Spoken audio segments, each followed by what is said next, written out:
This episode is brought to you by the Fertility Awareness Mastery Charting Workbook, the first beautifully designed, fully customizable paper charting workbook designed with you in mind. With 3 years worth of charting pages, the Fertility Awareness Mastery Charting Workbook has you covered. If you've been looking for a solid alternative to charting apps, you'll love this charting workbook.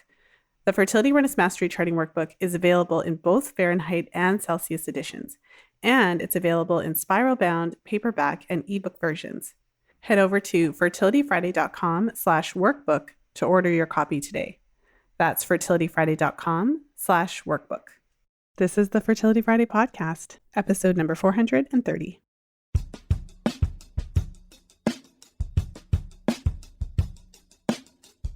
Welcome to the Fertility Friday podcast, your source for information about the fertility awareness method and all things fertility.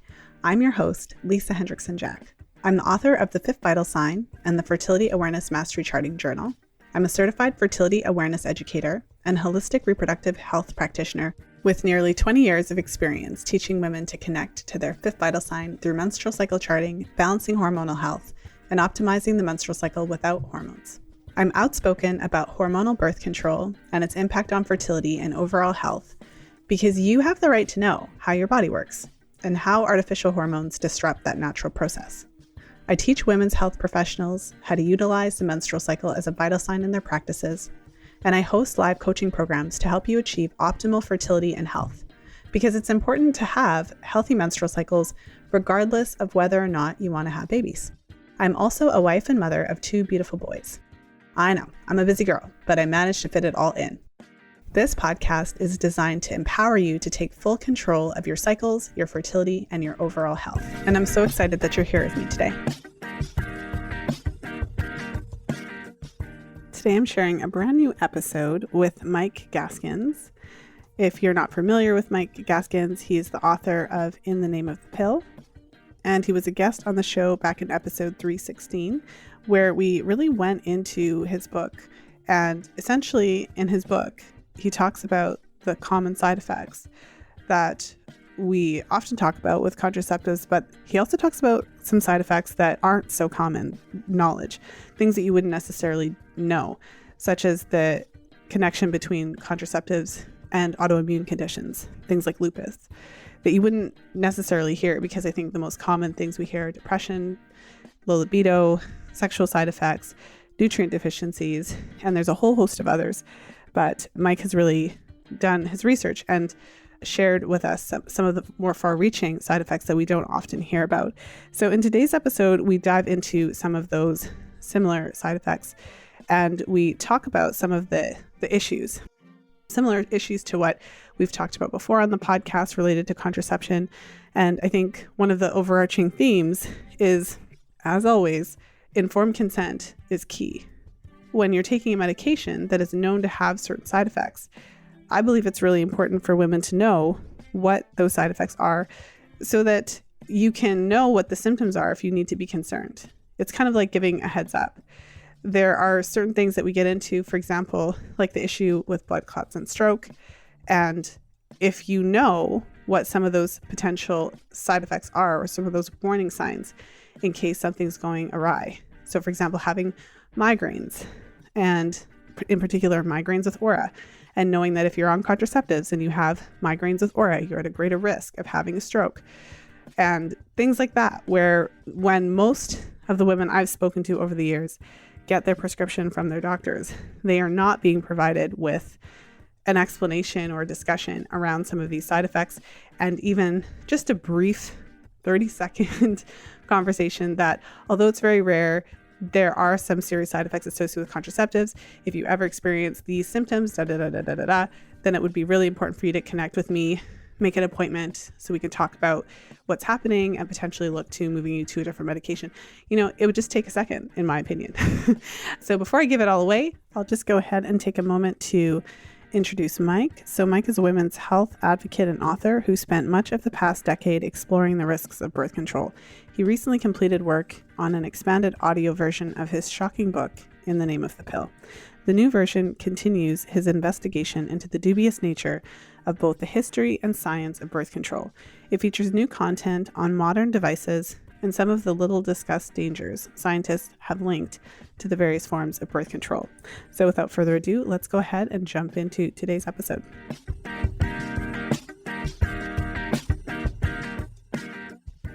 So I'm excited to be here once again with Mike Gaskins. Welcome to the show, Mike.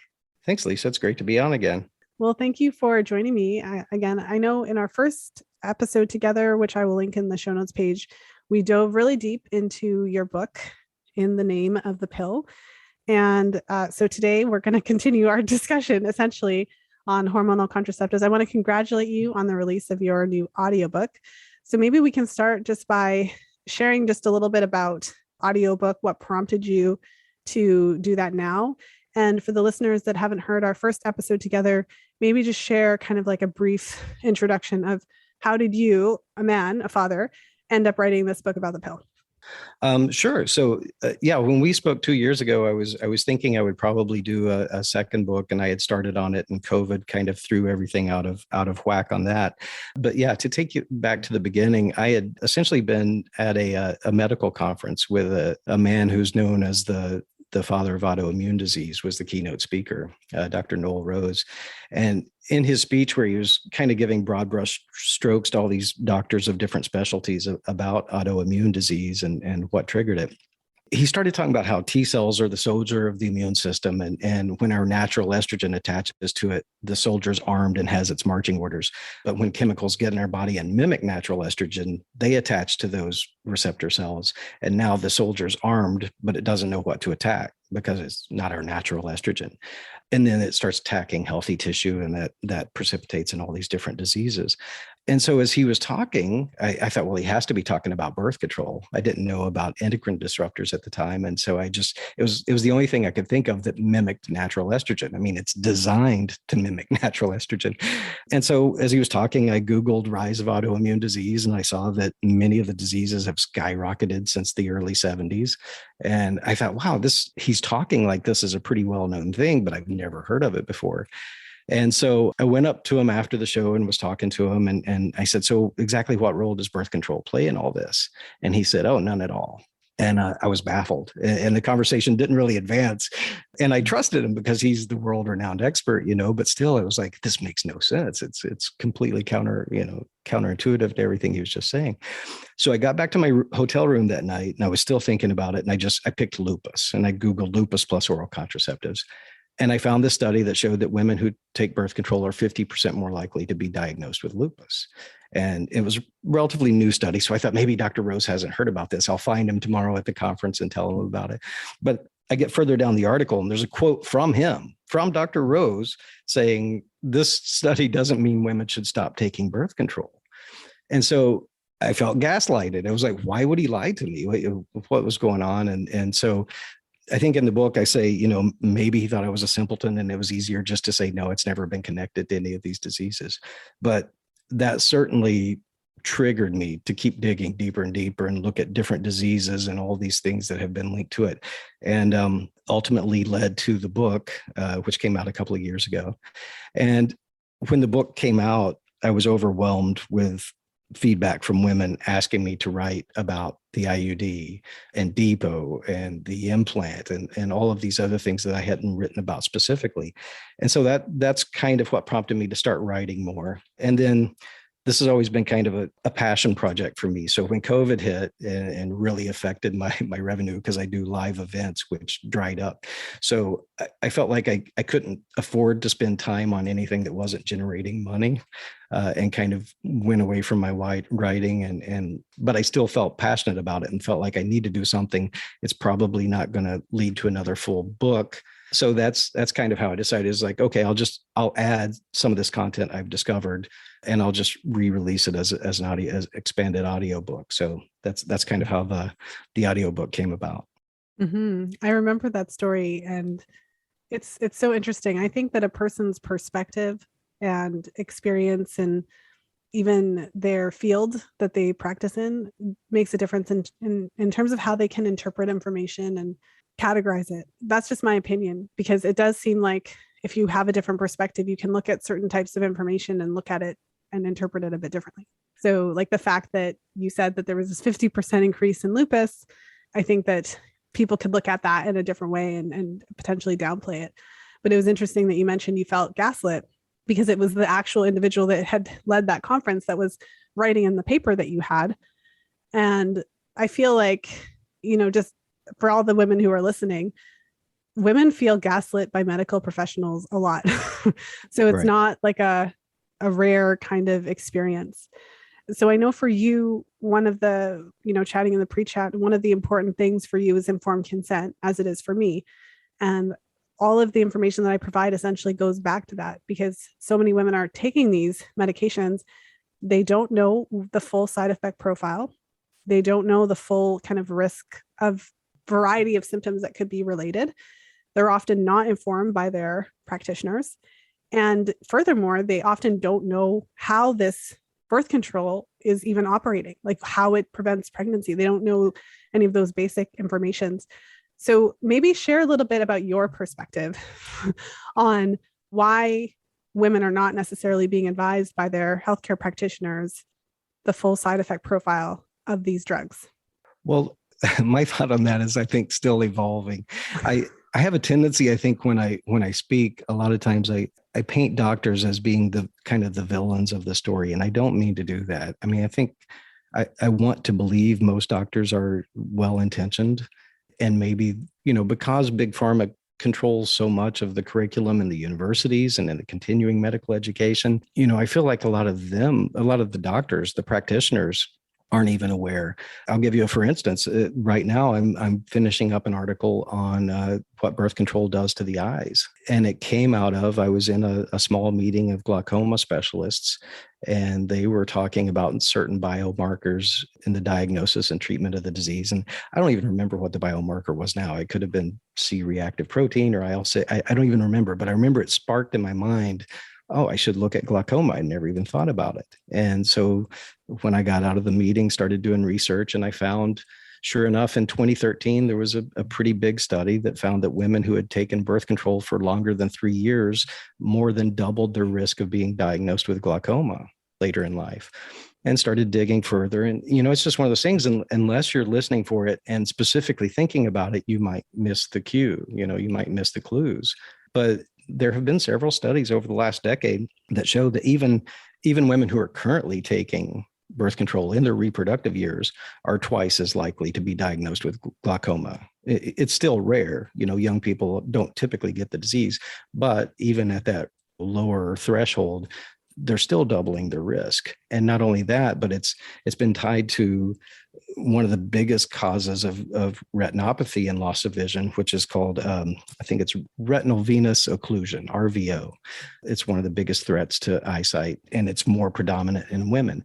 And they've started connecting it more and more to birth control users. So in writing the article, after I wrote the first draft, I sent it to a friend of mine who's an eye surgeon, and she's been a big supporter and very encouraging in my writing. And so I know she believes in the stuff I'm writing about. And so when I sent her the article, she was blown away. She was like, I had no idea. So here's somebody who I know cares about women. And when she takes medical history, even if it's not related to their eyes, and she hears something, she will tell them, I'll tell you, why don't you try stop taking your birth control for a couple of months and see if that gets better. And she's had patients call her and thank her, saying how much better they're doing because they stopped their birth control. So here's somebody who I know earnestly wants to help women and cares about it. And even within her field, she had no idea some of these connections to birth control and how they're affecting the eye. So like I said, I don't want to paint doctors as the villains, although I think there are some of them that probably aren't as straightforward as they should be, and probably know more than they want to lead on about the damage it's doing. It's like everything else. There are probably bad seeds, but all in all, I want to believe doctors are good. I feel like that's a fair assessment. And I know that when I'm trying to remember, I think it was in maybe the last chapter of my book, there's research that tells us how long it typically takes before science, so the latest research becomes part of standard medical practice. And it was like an average of 20 years. So I feel like there's certainly a few things going on here. One of the things I think that makes the pill and other hormonal contraceptives a bit unique in a good way is that they have been out since 1960. And so being that we're recording this in 2022, is that 62 years since it's been out. So I think that most people would be floored and flabbergasted at the sheer volume of research on contraceptives. And so I think that's kind of the first thing to put out there. So as you mentioned, in terms of how doctors are trained in medical school, I think that it's common knowledge that pharmacists know a lot more about the drugs, drug interactions, drug side effects than doctors. Because pharmacists, that's their job. That's their whole purpose. Their whole purpose and job and role is to know all the things about all the drugs and support people to have a good understanding of what's happening. So ironically, if you're prescribed a drug by your physician, if you were to go to your pharmacist would likely be able to provide you a lot more specific information about the effects of that drug. So I think that's kind of the first thing to keep in mind, along with what you're saying, which is that doctors it's not even like it's malicious. I think what I've learned from interviewing doctors is that the focus of their education around birth control is really about the life-threatening, severe, kind of more common side effects. Mm-hmm. And the other side effects are kind of downplayed. They're rare, they're not common. But unfortunately, that even includes some of the most common effects with like depression and anxiety. Like I feel like even those very, very common, but not life-threatening side effects are, well, arguably not life-threatening. I mean, depression is life-threatening. Sure. But you know what I'm saying. So, mm-hmm. So that's something interesting. But on the other hand, like we have all this research is there. So you just did a search and you found this link to glaucoma. So yeah, I feel like it's kind of a mess. But now I'm curious as to what some of the research you pulled about some of the other contraceptives. So we could kind of go, it might take a while, but we could kind of go through one by one if you like. We can start with Depo. So that's a shot. There's more than one brand of shot. So you could just put the shot in a category. Mm-hmm. And so personally, I am the least fond of the shot because what I found from my perspective charting and supporting women to chart their cycles is that women who use Depo have a much longer time to a return of normal cycling. It's just known it's the worst offender basically in terms of return of cycling, and then it has a really severe side effect profile. So share with us what you uncovered about Depo. Right. Yeah. So Depo, I'll agree with you. I think Depo is probably, well, I don't want to even say probably, Depo is my least favorite form of birth control. And actually, I'm part of a petition right now to try to have it removed from the market. I've had a few people kind of get sideways with me because they think it's an indication that I want to take birth control away from women. It's not the case. I mean, Depo is clearly so much more dangerous than all of these other options that are available. And women, for the most part, have no idea what they're walking into.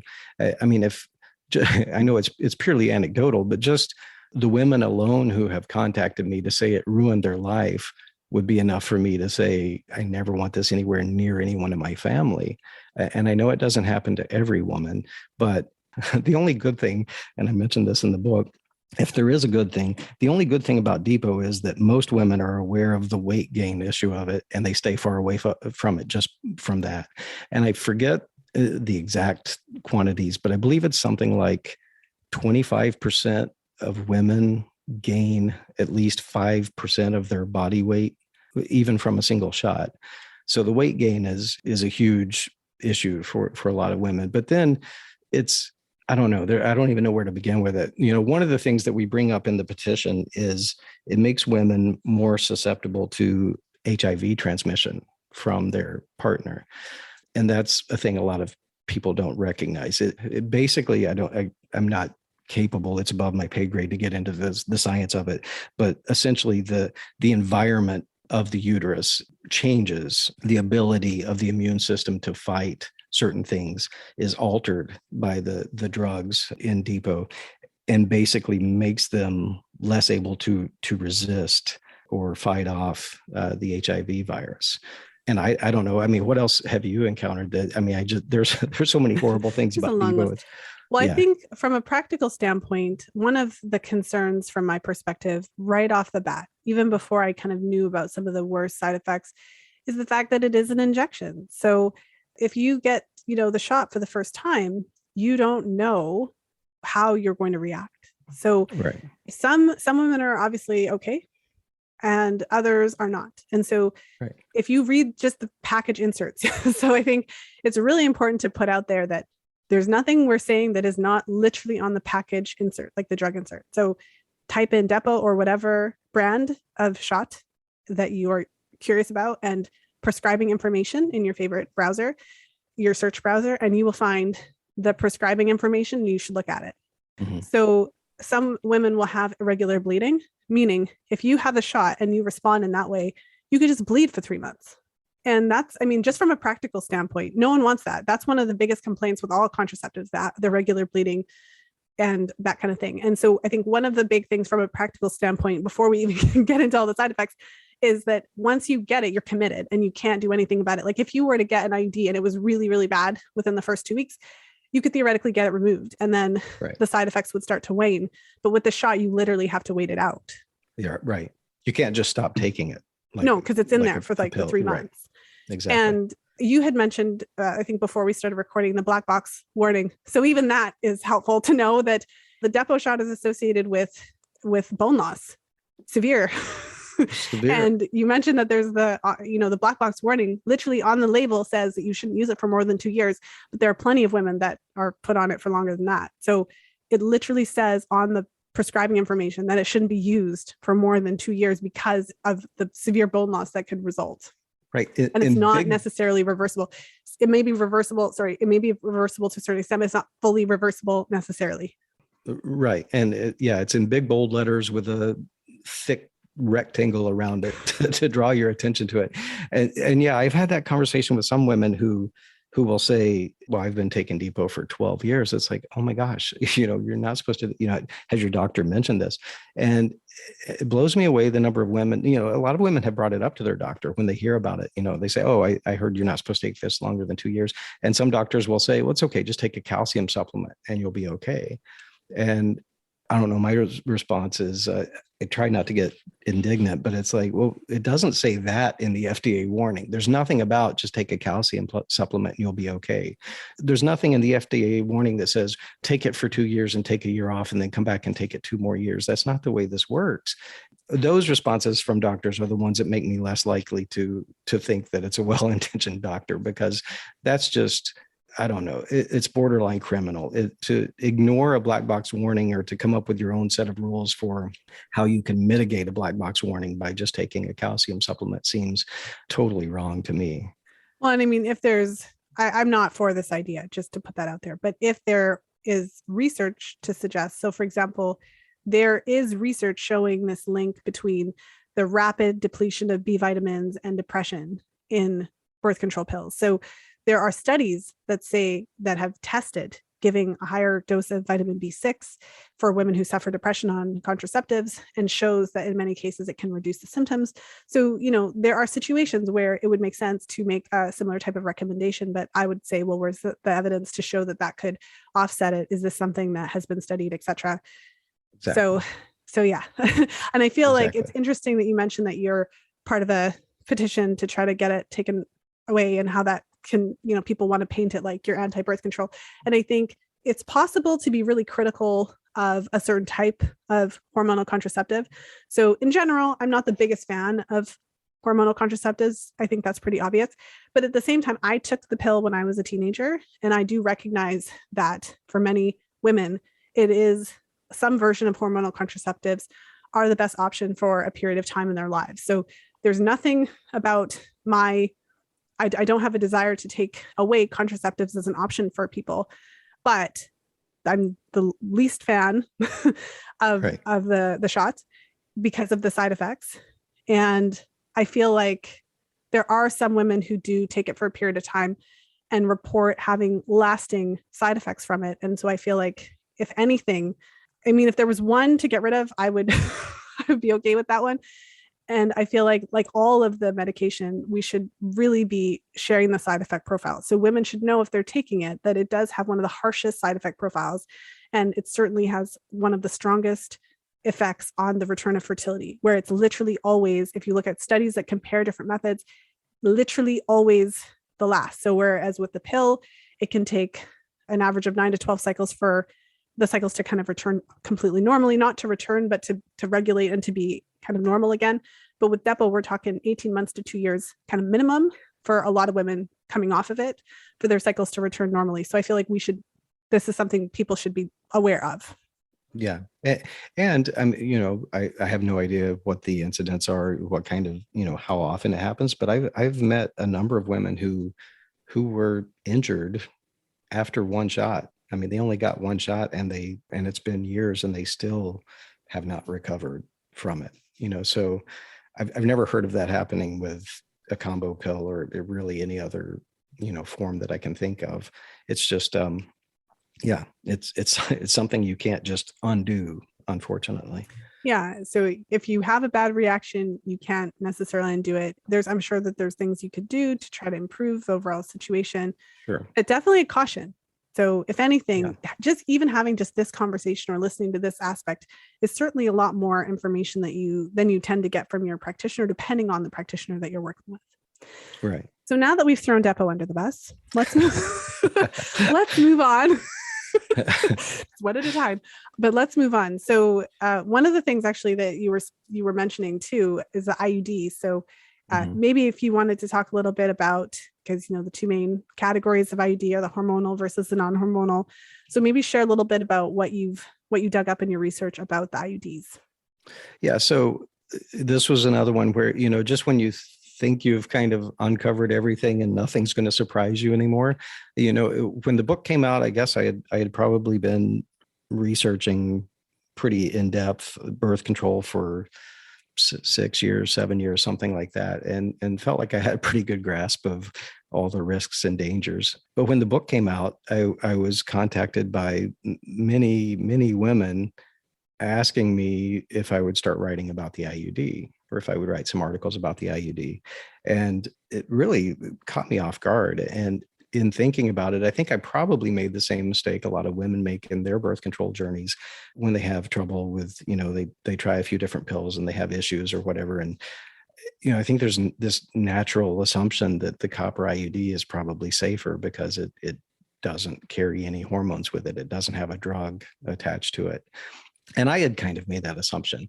I was shocked to learn that a lot of women have had many issues with it, that a lot of the side effects are similar, the depression and anxiety and things like that I had never even considered.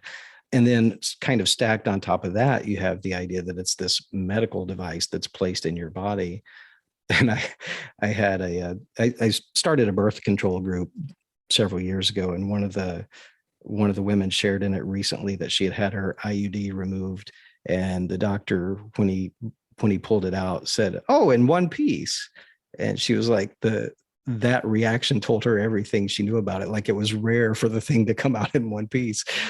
I guess one of the biggest things I tell women who ask me about the IUD and they're thinking about getting it, I think one of the most important conversations that you need to have with your doctor before you get it is, if I have any issues, how willing are you to remove it and what's the cost going to be? Because that seems to be the two of the biggest shock factors for women after they get it and they don't like it and they want to get it out. The doctor refuses to remove it oftentimes. Oftentimes they'll schedule you for 6 or 8 months down the road to remove it, or the cost will be inordinately high. So I say, get those things out front, find out, if I don't like this thing, what's it going to be like to get it removed? Because I think those are kind of the most unexpected hurdles women face after they get an IUD. Yeah, it's super paternalistic to have a doctor decide that you can't get it out, So that's certainly a big problem. I think that, the other thing is when you start looking at the side effect profile, so the hormonal IUD, for example, in many ways, it takes care of some of the issues that women have with the copper IUD, like some of the things that they would complain to their doctor about specifically.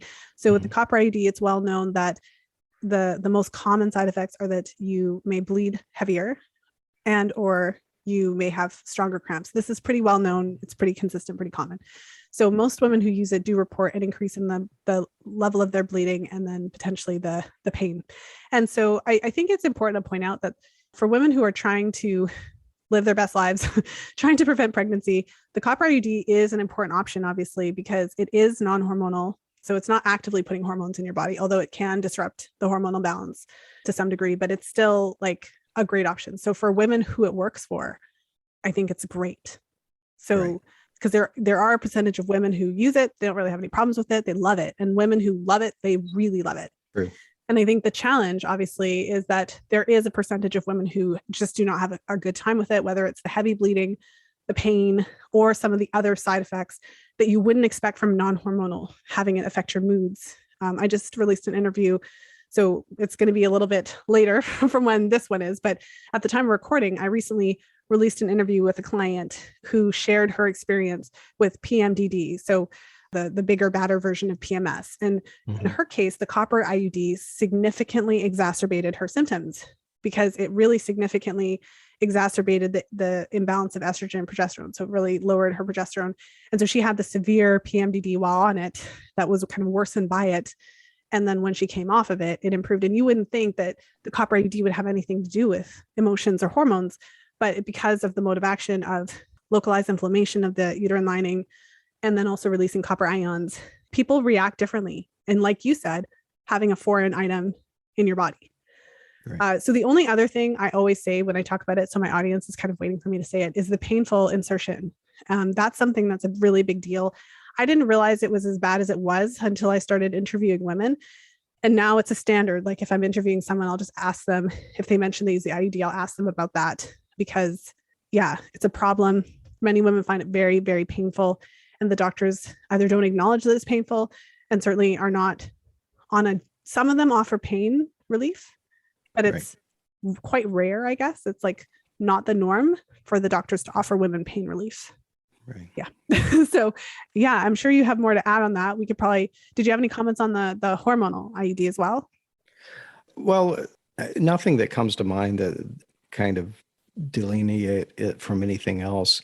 Yeah. I guess for me, the copper IUD was where I focused most because it probably just because the way it hit me, whereas that was the most shocking kind of revelation of, oh, wow, I was way off base in assuming that, that it was going to be a safer, better option.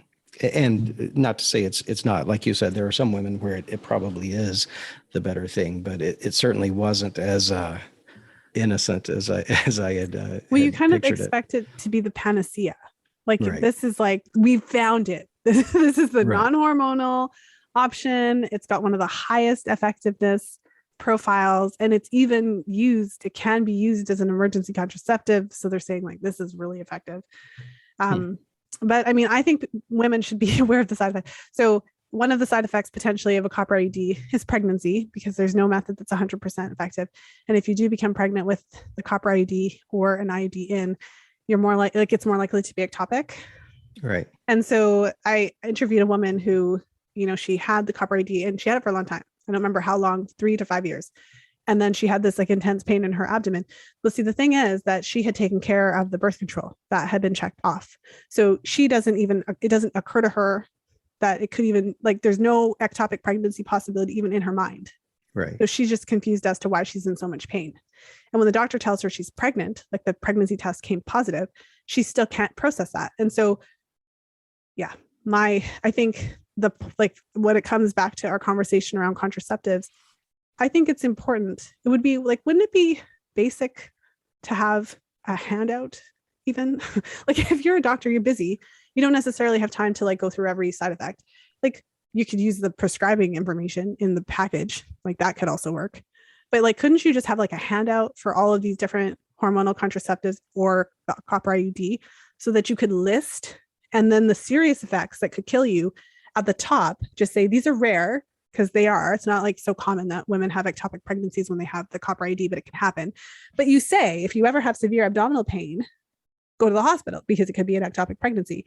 Or like with the hormonal birth control options, if you have a severe headache, loss of vision, pain, etc., go to the hospital. Although rare, I'll get off my soapbox now, but I feel like it's not that complicated. They could do this and make it more accessible to women so that when they take these hormonal birth control or other type of birth control options, that they at least have a list of what could happen so that if something does occur, they have a heads up kind of thing.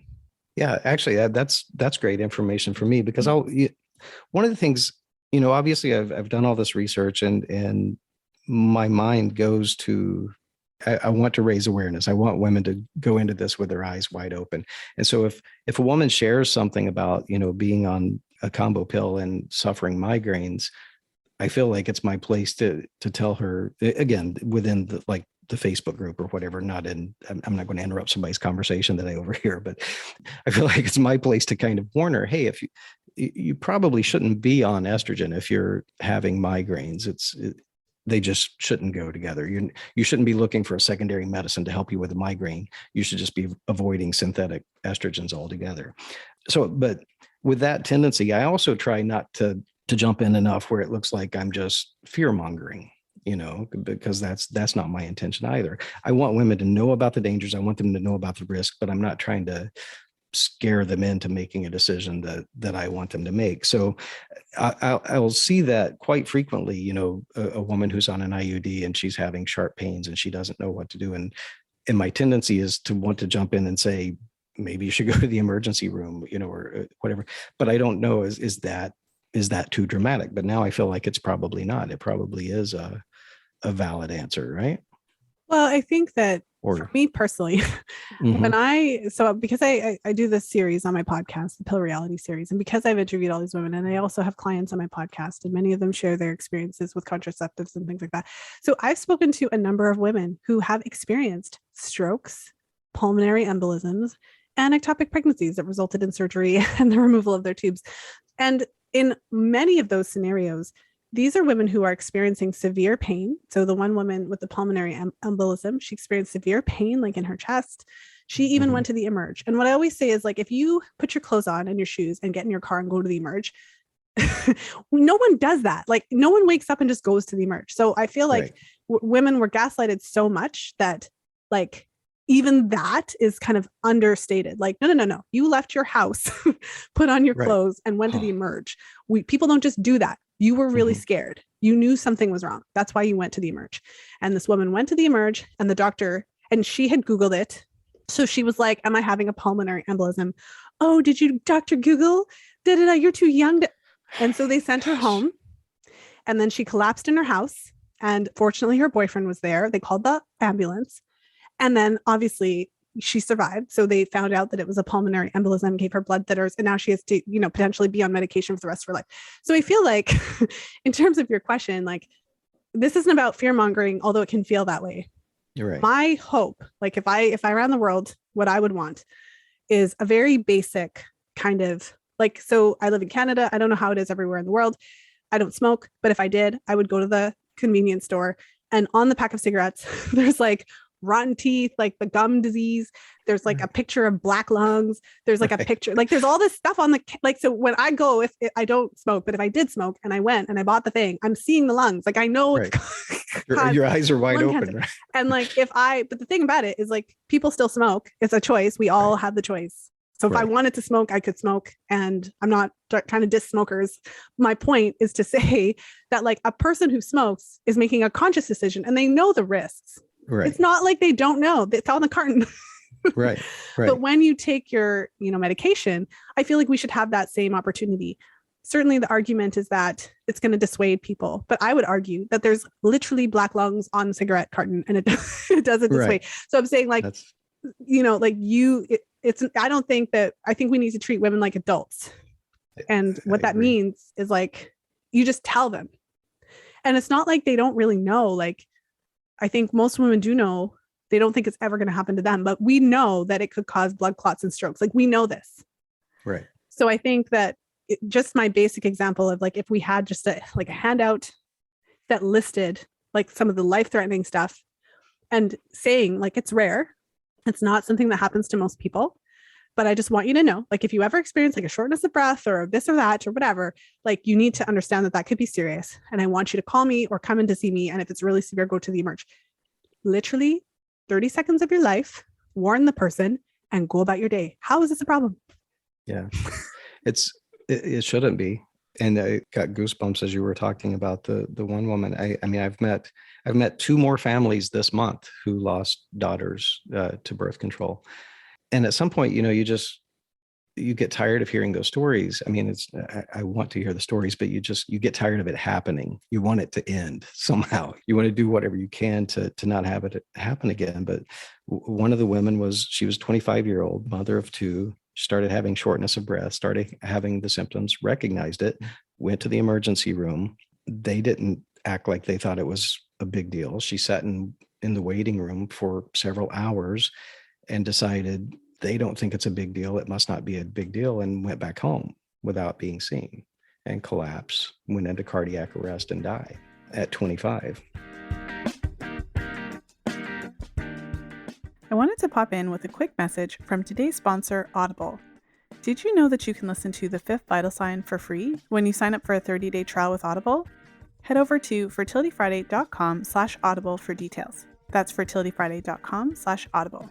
Now let's jump back into today's episode.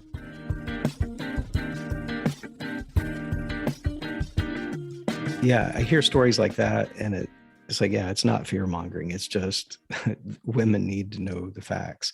And unfortunately, even when they do recognize what's happening to them, oftentimes the medical system lets them down still.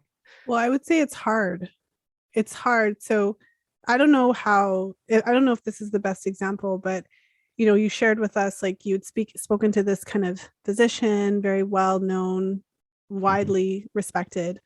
And I mean, you trusted what he said. And then when you saw something different, I don't know if you ended up approaching him again, but it sounded like because you saw his name on there. All I'm saying is, like, however potentially difficult or uncomfortable, if you imagine going back to this person and saying, hey, look, I saw the study, like trying to correct the professional. So times that to 100 or 1,000. And that's how it feels as a woman when you're in a doctor's office and you have a problem that the doctor tells you that it's in your head, it's common, it's fine, it's normal. Like, that's what it's like. And so it's really hard to actually fight, because I think women were socialized to be nice. We're socialized. We don't want conflict. I mean, I know I'm using stereotypes here, but I'm not comfortable. I don't want to pick a fight with my doctor. Right. Like, if your doctor tells you, like, oh, did you doctor Google this? And like, do you want to then continue to pursue that? Because that could lead to a negative interaction. So all I'm saying is it's really hard. And I think what I hope to do, and I'm sure what you hope to do with your work, is to empower women with the knowledge. It's still hard, even if you have the knowledge, but at least if you have the knowledge when you're gaslighted in that way. And you're sharing a story of this woman who, like, they didn't take it seriously and she ended up going home. And I can share with you stories. I shared the story of the woman who literally was sent home. And there's several experiences like that I've heard, where you literally are having a health problem, but because of how you look, you're too young, you're too skinny, whatever, you're basically dismissed. And so it's hard. And I think the hardest thing is that in order to get the care that you deserve, for all the women listening, sometimes, like, you have to be willing to like kind of fight through that nonsense and, like, be very persistent. And the only way to build up the courage to do that is to be armed with knowledge, so that at least you don't doubt yourself. Like, no, I'm having shortness of breath. Like, I've read that this could, like, you need to check me, but it's not fair to put that responsibility on these women that are just trying to seek support. No, it's not. And okay, this is something I need to look into, because every time I have this type of discussion, I always think, how expensive is the D-dimer test, and how effective is it? I mean, is that something that could a woman just say, could she stand up and say, just give me the D-dimer test and see if test me for blood clots? And the D-dimer, can you explain that a little? So it tests your, like, if you have blood clots, or if you're like, you're right. The D-dimer apparently is the test at the emergency room they use to determine whether you're experiencing clots, whether, pulmonary embolism or whatever. And several of the parents, and this is why I say I need to look into it. Maybe I shouldn't have even brought it up here, but several of the parents who I've gotten to know whose daughters died from birth control have talked about, the D-dimer, and when they talk to women who may be experiencing symptoms, they throw it out as, go and have a D-dimer done and see. So it seems like a ubiquitous thing among the people who have lived through this experience, that they know that's what you need to get. So I guess my thought is, how expensive is it? How easy would it be for a woman to just go into an emergency room situation, and if she's being ignored, just kind of demanding, I really need to have this done for my peace of mind. If you think I'm crazy, then do this for my peace of mind. I don't know. It's hard. I think so. I mean, I have not specifically related to the D-dimer, but I have conversations with my clients on a regular, like daily, weekly basis regarding how to get your doctor to do the test you need.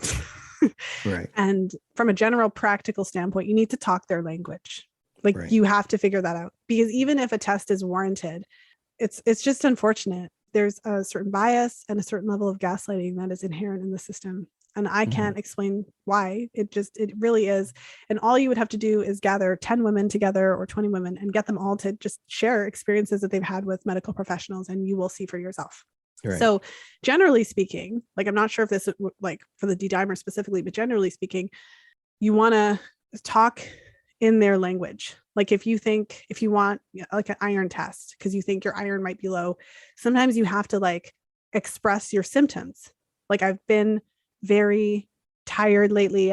You have to share the symptom profile to justify the test, Right. And when it comes to menstrual cycle problems, a lot of women like, oh, I have heavy periods. Well, the doctor's like a dime a dozen. I hear this every day. But if you go in there and you say, I'm filling 10 pads every day for the first 4 days of my period, 10. And I did my, math, and that amounts to 180. Like, I'm not saying that my math is correct. 180 milliliters over the course of my period. Like, I'm losing like a ton of blood. So if you quantify it, then that doctor might take notice and say, well, that's actually quite a bit higher than what is normal, because the doctors are trained, they're smart, they know all this information, but you kind of have to talk their language. So I would imagine it would be useful to not try to tell them what to do their job, but like, if you think you have these symptoms, you're probably Googling it anyways. So look at the how it presents and look at how many symptoms that you have of that. And when you're talking to the doctor, you say, I have shortness of breath that started at this time. It's consistently getting worse. And like, just try to like very clearly define your symptoms and then ask for the D-dimer.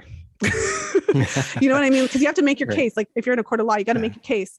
And the doctors hear a lot. They see a lot of patients, and they do have a percentage of patients, for better or for worse, probably for worse, that probably come in there and try to say things to get medication and stuff like that. We all know that there's issue with opiates and things like that. So their doctors do legitimately see the general public, many of them. And so there's a reason why they don't jump for every case. I think that it's like what you said, like, you treat them like people. So if we want to get something done, we have to do our best to make our case. And then as a woman, if you can, you probably want to go in with somebody, preferably male, but you probably want to go in with somebody. Really? I would say so. Okay. See, that still blows me away. And I think we got into that a little bit the last time I was on with you too. That was another one of the things that the women who were contacting me to ask me to write about the IUD, I heard several times was, maybe coming from a man, they'll listen. No, it's legit, because even men get gaslit. So this is like an overall problem. But at the same time, like, if you are the dad and you go in with your daughter and she has these symptoms, for better or for worse, if the man is speaking, it's probably going to get looked at quicker. And this is controversial. I'm sure someone's rolling their eyes or, but I think the majority of people would agree. As a woman, I'm almost 40. I've lived as a woman for 40 years. And I can tell you, like, people take you more seriously when there's a dude in the room. Right. Wow. I don't know what to tell you. Yeah, no, I believe you. I'm stunned. Yeah. And so I guess like we can move on from this point, but I think it's important. I think that when you're dealing with a serious health issue, and even just in general, like, I had this conversation with Dr. Aviva Ram, like, we were talking about this and she was sharing some of her suggestions as well. And having someone in the room is helpful, because we get nervous. Sometimes, you have this medical problem, maybe you don't feel well. You're already kind of nervous. A lot of us get nervous in the doctor's office. Plenty of people can't even get their blood pressure taken to the doctor's office because it's too high, because they're legitimately stressed out. We know this. These are things we know. And so if you end up having a not so positive interaction, then it's more common for women to kind of freeze up and not object. It's not everybody's reaction, but this is just how it is. And so again, this was something that I've like, so I think what I'll do is I'll link a few podcast episodes below. I had a really interesting conversation with Kimberly Ann Johnson, Mega Mama, and we talked about this specific issue and how women respond, kind of like that fight, flight, or freeze type of response, and how, yes, there are plenty of us who, if we have a specific request or a specific concern, it can be helpful to have someone. And then the unfortunate thing is that now that we're in these times, in the 2020s, there might be restrictions on how many people you can even come with you. So that might make it even more difficult not being able to have somebody. But you could still, because I've done this with my parents because they live across the country, you can still, in some cases, like FaceTime or have someone on the phone even if they're not allowed to come in. So I feel like, because at the end of the day, what do I want? I want the woman not to die in the waiting room. Right. So Yeah. I want to just do as much as I can to help her, encourage her, find ways, strategies to talk the language of the medical care providers, to get support if you need it, to help you, especially if you are saying things and you start to get fatigued because they're not listening to you, to have another person there. Like, these are just strategies, because in some situations, it is life and death. And so we need to make sure that we have as much strategy as possible to get our voices heard. Yeah. Wow. Sad, right? That we have to come up with all this strategy just to get someone to listen to us. But this is how it is, unfortunately. Yeah. Yeah, I'm sure it's compounded, but doctors have so little time per patient anyway, and what you're saying makes great sense. If you have your case ready and you're able to speak in the language that they're looking for, you're probably a lot more likely to get the kind of attention you need, I guess. Yeah. Yeah. Well, I'll share an example because I think it's ridiculous. I feel like, because I've gone through it. We could talk all day, but I'm just going to share an example. So I had heavy periods all my life. And I actually had low iron for basically all of my 20s. My iron was always low. And so I regularly had it tested and I was doing my best. I didn't need as much liver back then. Like, if I only knew, because I've solved it now. But anyway, so this is the background. So imagine I'm 7 months pregnant with my first son. I have a history of low iron, heavy periods all life. And I go to my doctor, can you test my iron? He says, well, we tested it at the beginning of your pregnancy. I'm sure it's fine. I literally have to build a case. I was like, I literally have had low iron my entire life. Yes, it was high then, but now, I'm in my 7th trimester and, I have a thyroid issue as well. So I need to know if I'm tired because of my thyroid or if it's my iron. Like, I had to make this whole case. And then he said, well, that makes sense. Let's do the test. But can you imagine having to justify getting your iron tested at 7 months pregnant when you have a history of low iron? I can't. And I'm so is it a cost thing for him? Is it a time thing? I wonder, or is it just it's just not necessary because we already tested it in January. Right. Okay. Wow. Anyway, so like that, hopefully that example just like, because that's a very simple, ridiculous, like not life-threatening type of like basic. Just, yeah. Right. So if I have to argue, like come up with a full like justification for getting an iron test, 7 months, and it was low. That's the other thing. So when he did test it, it was low, and I was like, oh wow, I didn't think it would be that low, and I ended up like increasing my liver consumption within, for anyone who's concerned that I said liver and pregnancy, like within a normal decent range. But like I was, anyways. But you see my point, because it's like he didn't want to even test it, and then it was low. Right. Wow. So hopefully this just gives I always just hope that this gives courage. Sometimes we just need permission. And we need that little bit of extra push so that we can have the courage to advocate for ourselves, because it's really hard. It's so hard. Yeah.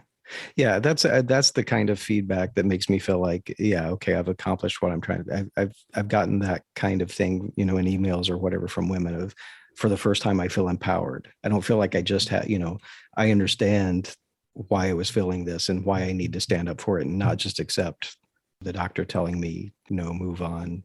I've never heard of that happening before, so it's impossible, or whatever.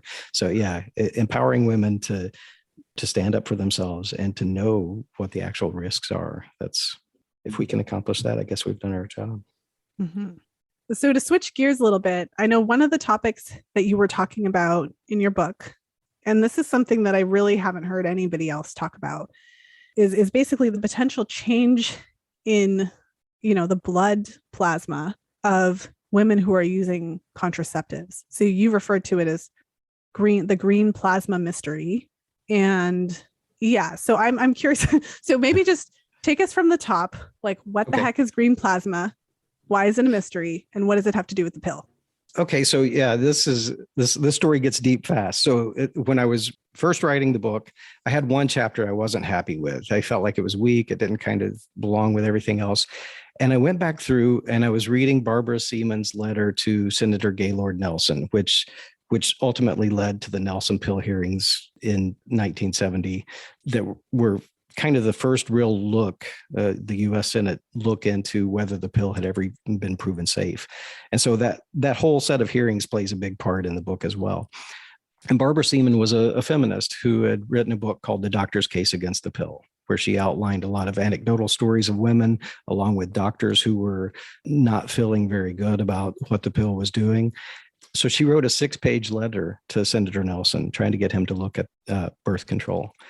And so I went back and revisited it. And one thing jumped out at me that I really hadn't noticed before was, as almost an afterthought, at the end of her letter, she said, and what about this green plasma thing? We still don't know what it means. And doctors at Stanford have just said, we'll ignore it and we're going to go ahead and include it in the blood supplies and everything.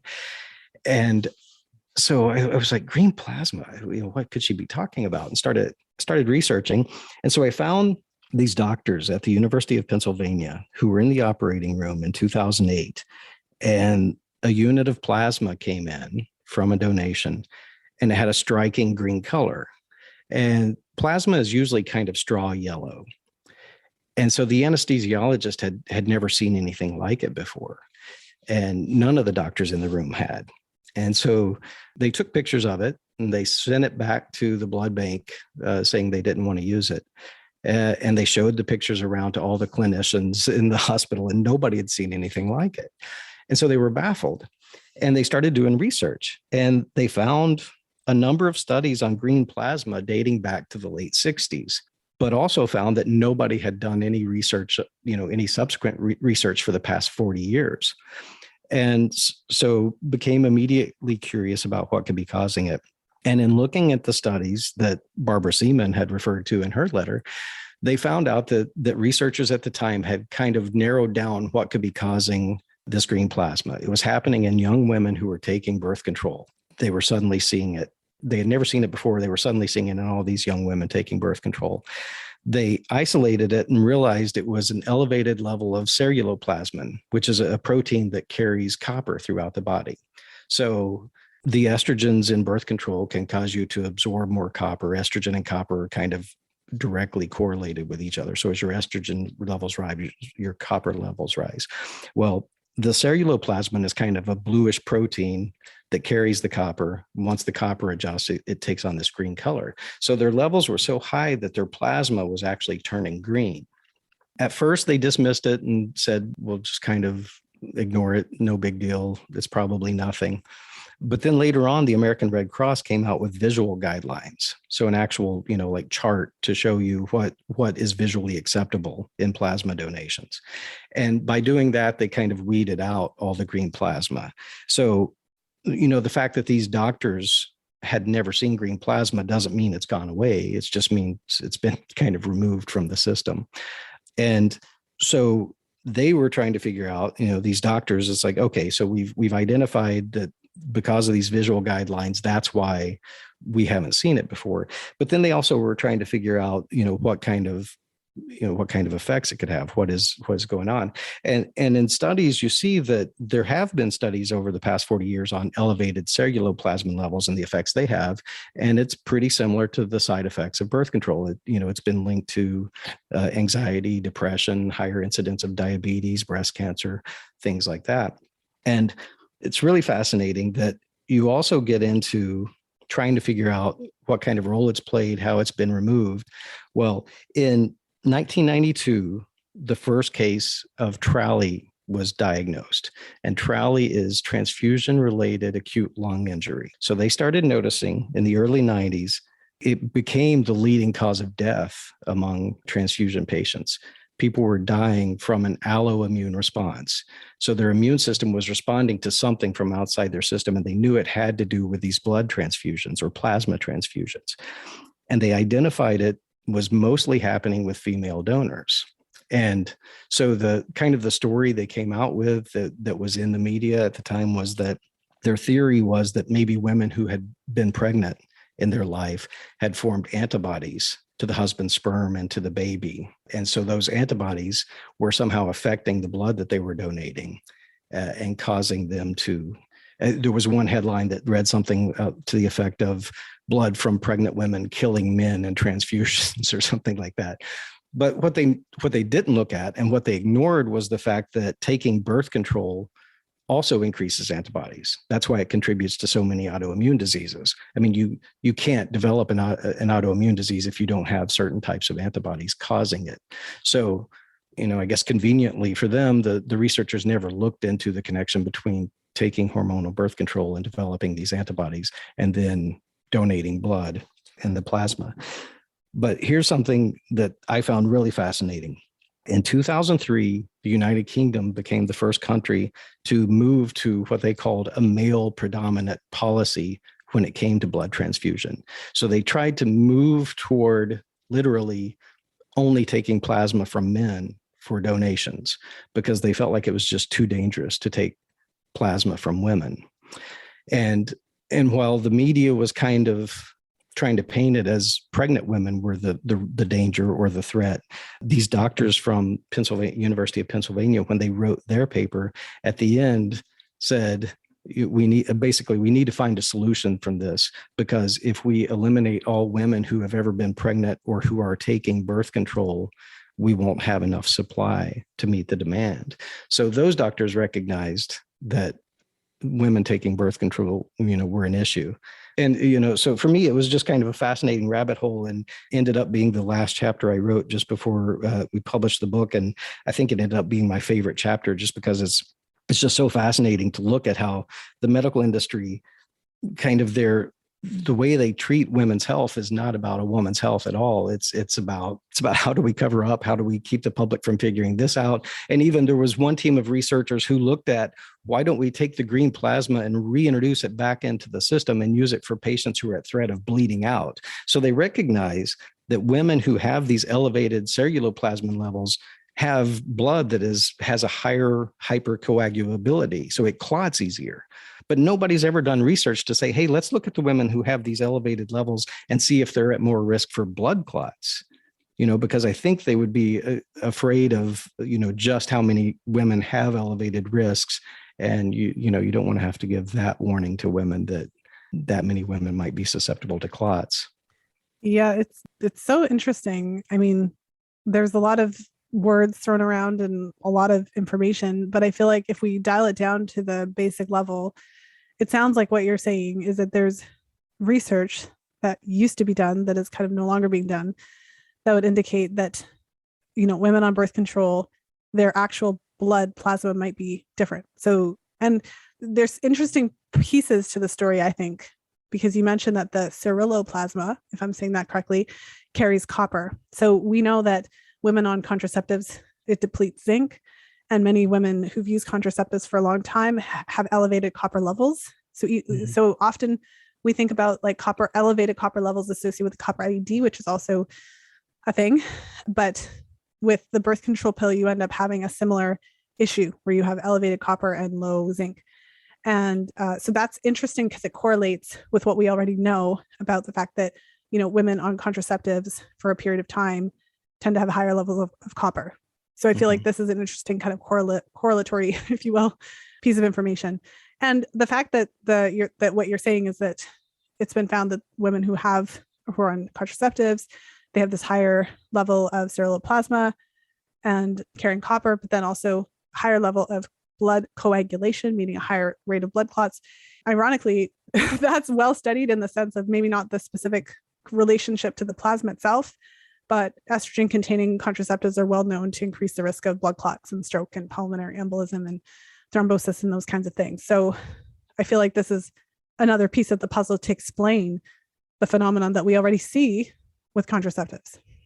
Yeah, it certainly feels like, and I guess part of the mystery, that I write about in the book is, you think about medical researchers and I mean, just for me as a layperson reading, I mean, it opens up all sorts of questions. And I know you have to have funding to conduct a real study, but there has to be curious investigators out there who would want to study, okay, what exactly is the relationship between all of these things, an elevated ceruloplasmin level and whether she could develop blood clots. And not only that, when you move further down the road and all of a sudden you realize these women who are taking birth control are not only is it a risk to themselves, but if they donate blood and their plasma is taken out and given to another person, whether it's a man or a woman, that person can suddenly develop this disease, a lung injury, because their immune system is reacting to the elevated level of antibodies. So it feels like a lot of things they probably don't want to find the connections. They don't want to see what's happening.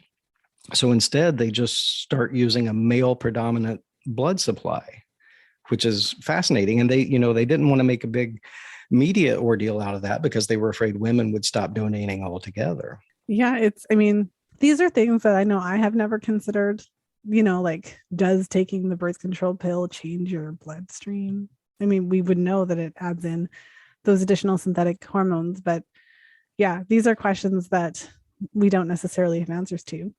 And I suppose there's the question of, because at the end of the day, there's always this discussion around contraceptives. There's a lot of opinions and sides and perspectives, and you could say that somebody on the other side of it would say, well, so what? I don't think that that's the answer, but like to kind of say like, so what are you saying? Like women should just not take contraceptives, or they should not allow women who take contraceptives to donate blood, but it sounds like what you're saying is that there should be research into this because there seems to be a problem. And it seems like for whatever reason, they kind of stopped looking into it, maybe because they had the solution to screen it out by how it looks. But it's interesting because in Barbara Seaman's letter, her next to the last question was this question about the green plasma. But then her final question was, why are so many researchers who are doing very important work suddenly finding their funds slashed? So maybe it's not coincidence that right at that same time, all of the green plasma studies just ended, because it sounds like funding was being taken away from anything that was looking into just how deep the dangers ran with these birth control pills. Well, I suppose like if it would be really bad PR if there was actually evidence to suggest that it was like tainting the blood supply. Like I feel like that wouldn't be like a good media. That would be a media disaster, I think. Yeah, absolutely. And that would make it seem like a much bigger thing than just, like, I mean, when I talk about birth control in one of the interviews I did with Dr. Miranda Naylor, I remember she was like, well, because she's a doctor, so she was sharing her experience in med school. And she was saying like, the pill is presented as a totally benign thing that everyone just takes. And, she thought of it like a vitamin. And one of the things that I've said many times, and I personally experienced when I was on the pill, is because the pill is so normalized, even if you go to a medical, doctor's office or et cetera, some situation where you have to like list the current medications that you're taking, many women don't even list it. Like they forget to mention it because it's not like it's like they almost think of it like a vitamin. Like it's not even in their mind considered like an actual medication. So so there's plenty of women on the pill who've had this experience or on other contraceptives where they're asked like, so, what medications are you taking? And they say none because they don't even like consider the pill a medication. So I feel like these questions, even though we don't have answers to it, kind of present like, no, it is a medication. Obviously it's strong enough to prevent you from conceiving. So it has to be doing something in there. And with all of the years since it's been released into the market, we have a lot of data on it. And I think this also highlights what we don't know. We have a lot of data on it, but we really still don't know everything.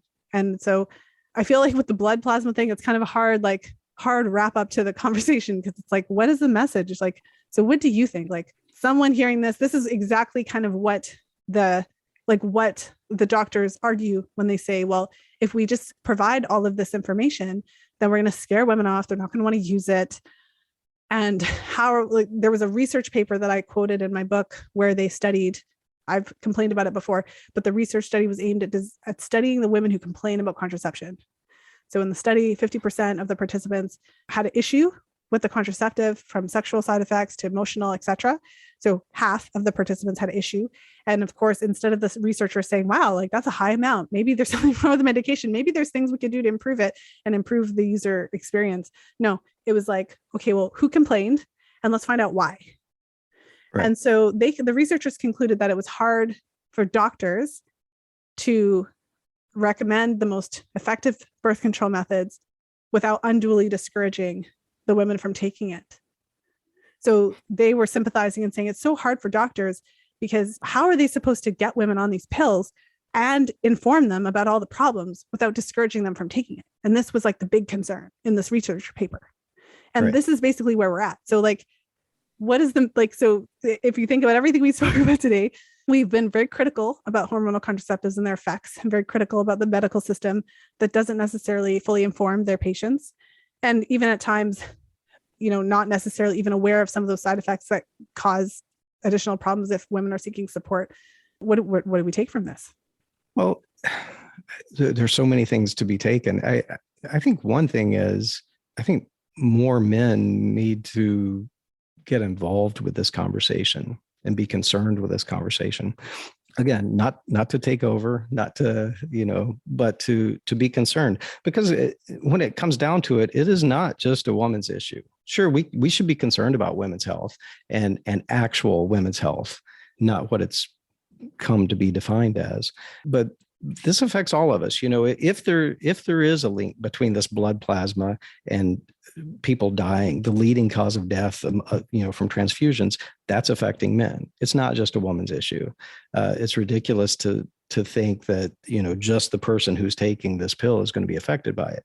If you think about 15 million women in the United States taking some sort of hormonal birth control every day, and it has to resist degradation in her stomach to be effective. So then she's flushing it into the sewage system, and our sewage systems don't remove these pollutants.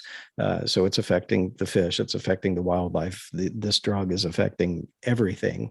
So we do need to be looking at it seriously. We do need to be spending money on the research to see all of the effects it's having, not just on the women who are taking it, but the so-called secondhand smoke, if you will, those people beyond her who are being affected by this. It affects all of us. It's an important conversation.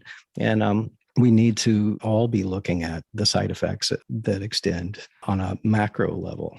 Well, and when we're like going this deeply into the basically criticism of hormonal contraceptives, then certainly it comes to mind, like, so what are we supposed to do? Are we advocating for women never to take it?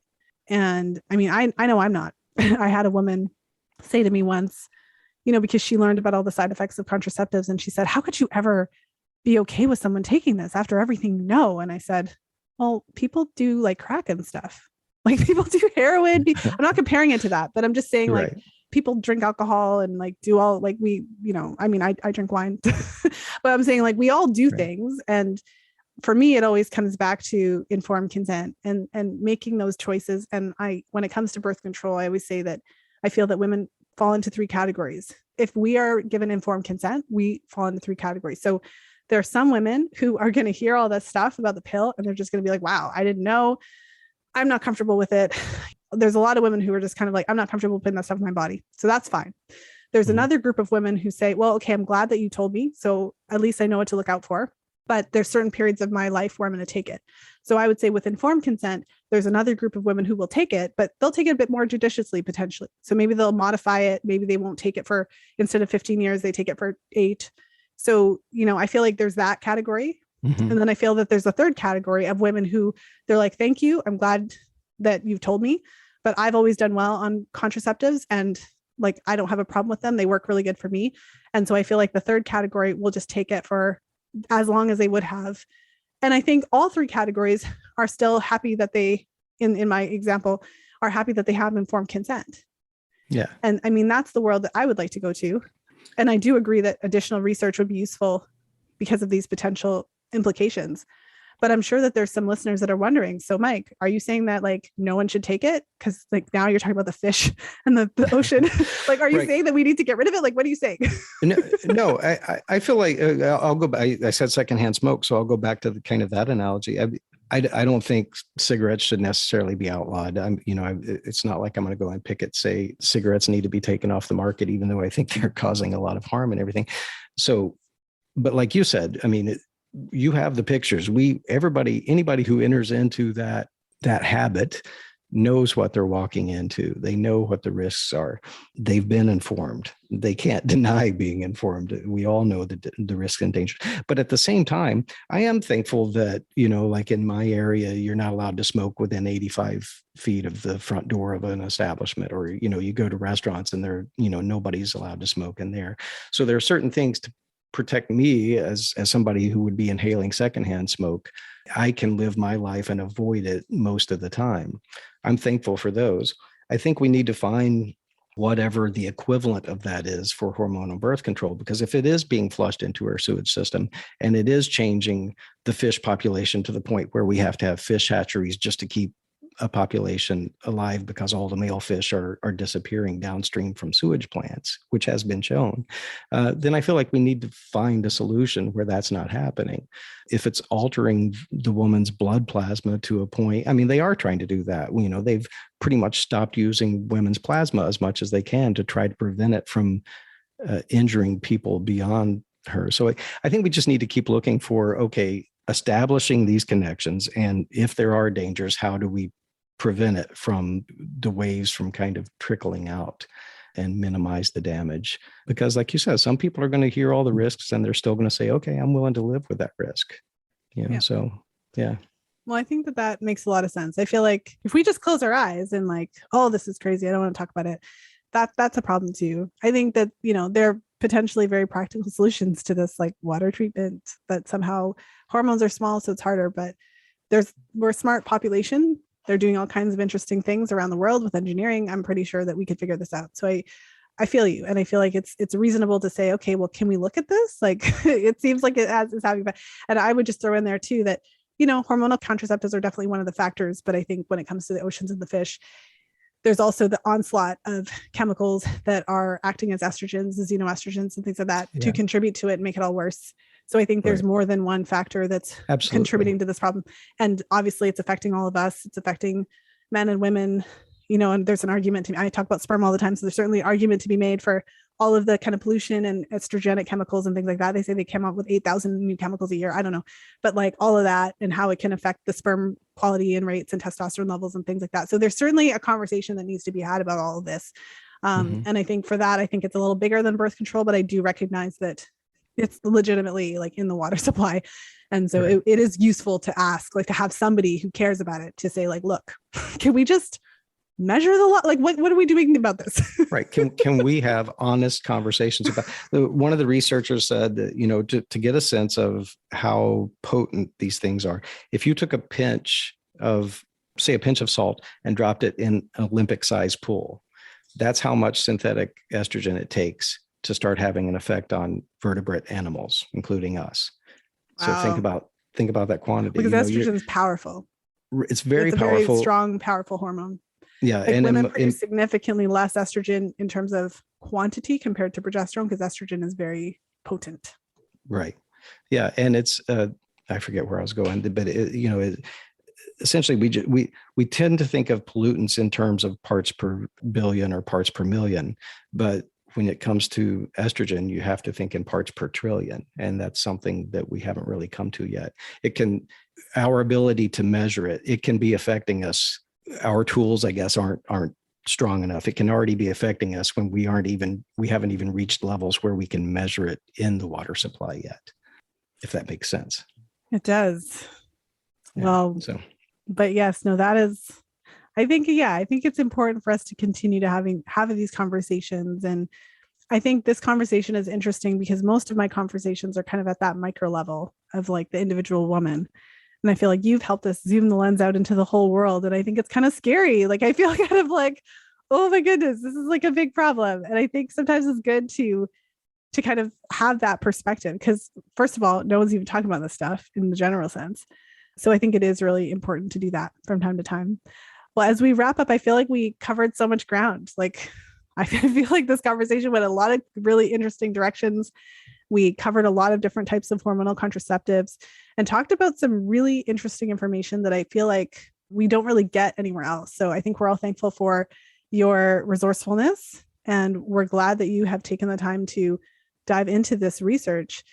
And I think it even highlights, you might have wondered many times yourself, why am I the one All you guys have all your big fancy degrees, like you're working with patients every day. Why am I the one looking up glaucoma and oral contraceptives? Like, why aren't you doing it, ophthalmologists? Like, why is it me? So I think we all are very grateful for the work that you do. So could you share with us where the listeners can go to buy your book, In the Name of the Pill, and also the new audiobook, to learn more about you and to connect with you if they have any questions, because I'm sure you've piqued some interest today. Sure. I cut social media way back during COVID as well. So I'm pretty much just on Facebook at Mike Gaskins. I'll occasionally post on Instagram on In the Name of the Pill, and that's the name of the book, In the Name of the Pill. It's available on Amazon or Audible. Awesome. Well, we will put all the links for everyone to find you below in the show notes page. So thank you again for coming back on the show. Thank you. And yeah, you mentioned people. I'm very open to people reaching out to me. If you have a short story to share or insight you want me to look into or anything, I'm happy to hear from people on their thoughts or their experiences with birth control. Awesome. Well, we'll see. Maybe that next full book is in the future at some point. We'll wait and see. Thank you so much, Mike. Thanks, Lisa. I really enjoy talking to you. Thank you for listening. If you enjoyed today's show, please share it with a friend. You'll find the show notes page for today's episode over at fertilityfriday.com/430. I hope that you enjoyed today's episode with Mike. I think one of my favorite parts of this episode was just that detailed dive into the history of birth control and all of the things that happened around that time. And I feel like it's really enlightening. And I know I did some research into the history, and I often talk about the history of the pill itself and the role of the doctors who came up with it and how they came up with the 28-day formulation.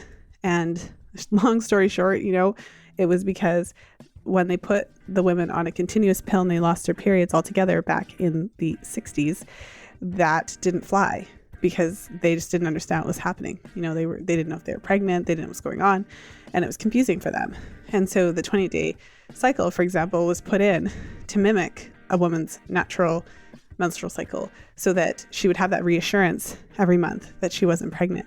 And basically it was a marketing ploy to get women to accept that the pill shuts down their ovulation and they don't have a cycle. So replacing it with kind of like a synthetic kind of version, I would say fake cycle, to be honest. But either way, that was the part of the history that I focused on. So I found it really interesting to delve deeper into some of the other aspects of the pill, and especially the controversy around the side effects and the link between the pill and being the reason that we actually have drug inserts in our medication today that are intended to provide informed consent for us. So it's really interesting to see how the pill really interplayed into the history of medicine. So with that said, I hope you have a wonderful weekend whenever you're tuning into the show. And of course, as always, until next time, be well and happy charting.